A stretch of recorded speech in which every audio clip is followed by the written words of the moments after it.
Hello, today we are going to talk about the best ways for schools to stop bullying. As bullying becomes more common in schools, I believe that our schools need to take a greater role in handling bullying. Over 3.2 million students each year are victims of some type of bullying. It is noted in DoSomething.org that 160,000 teens skip school every day because they are bullied, and 17% of American students report that they are bullied 2 to 3 times every month or more. What's more alarming is 1 in 4 teachers see nothing wrong with bullying and only intervene 4% of the time. This is not acceptable. By the age of 14, less than 30% of boys and 40% of girls will talk to their peers about bullying. What's even worse is over 67% of students believe schools respond poorly to bullying and believe that adult help is infrequent and ineffective. On stopbullying.gov, it is proven that when adults respond quickly and consistently to bullying, they send the message that it is not acceptable and can stop bullying behavior over time. By talking about it, building a safe school environment, and creating a community-wide bullying presentation strategy, we can take over bullying. This has to stop at our school. Growing up, I had many friends and a loving, stable home environment. I was the oldest, active in cheerleading, track, and many clubs at school. I was quiet, reserved, and did not dislike anyone. From kindergarten till the 11th grade, I grew up in a very small town in Florida, about 30 miles from the Alabama line. Then in the 12th grade, we moved to Maryland. It was much busier, loud, and very diverse.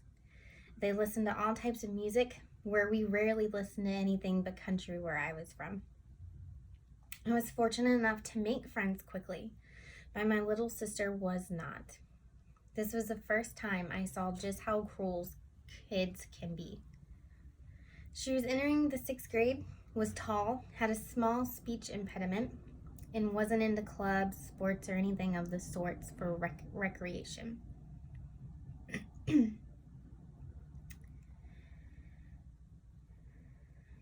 Since she was tall, it was hard for her to blend in and instantly stuck out. Kids would mock her, call her names, girls would call her fat, ugly, and would make her feel worthless every day. This went on for a few months before my sister finally got the nerve to talk to my mother, as she was so embarrassed it was even happening.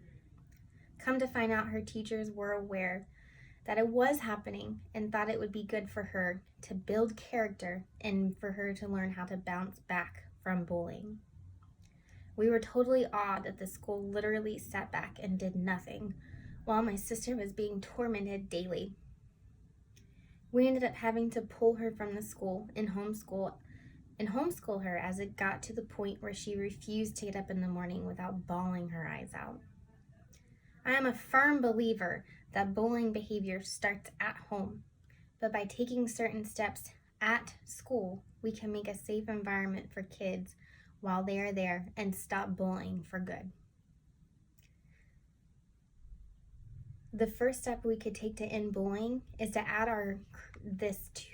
add to our curriculum how to identify bullying language and actions in themselves and others.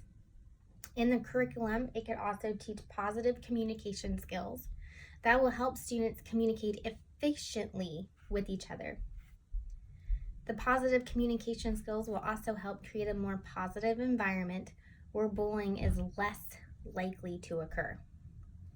We should have classroom discussions about the motivation and the effects bullying has to sensitize students, as well as to promote self-awareness. Children should also be aware that bullies are children that have experienced some type of bullying themselves, and that they act out aggressively to retaliate and feel powerless and suffer from low self-esteem. Bullies surround themselves with children who they can control or who feel insecure themselves so they can make themselves feel better about what they have gone through and feel. With this knowledge, children can make better and positive choices. We can also look for signs and lift our peers up with positive words and actions instead of ignoring them and letting bullying get out of control. Schools should also have strong repercussions for bullying since it is an illegal offense. There should be a zero tolerance for bullying behavior. What most parents are seeing in our school systems is the schools say they have zero tolerance but do nothing to prevent their children from being bullied. If schools actually suspended, expelled, or even report bullying, students will know that the school means business and it won't be tolerated. Schools should also investigate and make a real effort to see what is causing the bully to be this way and have meetings with the family and said child. By having meetings with the bully's family, it might identify bullying going on in the home and get that handled so it has a more positive home environment. By schools establishing a safe system for children to report bullying would also help. If kids knew they could anonymously report being bullied, more kids might come forward. Or if a kid sees something, they could also report this without being outed or called a snitch. By having this system, children can get help immediately. Counselors and teachers can meet with the children involved with their families and come up with a solution that is fair to everyone. This could also get a hold of bullying quickly before it goes too far and get the one bullying help sooner so it does not escalate. Students spend over half of each day for 10 months out of the year at school. 90% of 4th through 8th graders report being victims of bullying, and 1 out of 10 students will drop out of school because of repeated bullying. As boys age, they are less likely to feel sorry for victims of bullying and are more likely to add to the bullying than to end it. Physical bullying starts as soon as elementary school, peaks in middle school, and starts to decline in high school. But verbal abuse remains constant all throughout. We must get a handle on this and start protecting our children.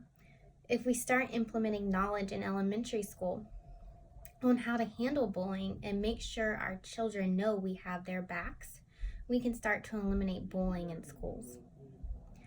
We can no longer give excuses and turn a blind eye thinking that it will make our kids stronger or learn how to fight back.